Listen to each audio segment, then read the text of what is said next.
বইটির বিক্রয় মূল্য কত। এবার বলো তো অরিজিনাল ক্রয় মূল্য কত টাকা বলো তো? 400 টাকা। তাহলে 400 টাকা উপরে রাখবে, অরিজিনালটা উপরে রাখবে।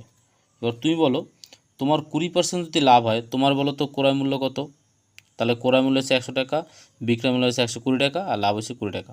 তাহলে ওর হিসেবে ক্রয় মূল্য অরিজিনাল কত? 400, আর তোমার হচ্ছে 20% লাভ হলে তোমার ক্রয় মূল্য কত হবে বলো তো? 100। অ্যান্সার কোনটা চেয়েছে উত্তরে?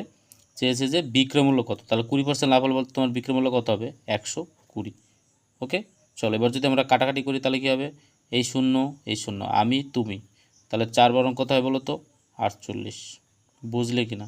তাহলে বিক্রয় মূল্য কত হবে? 480 টাকা। ওকে, বোঝা গেল? ব্যাস।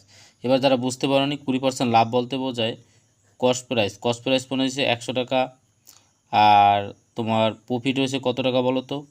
20 টাকা, আর সেলিং প্রাইস কত টাকা বলো তো? 120 টাকা। ওকে, এটা বোঝার চেষ্টা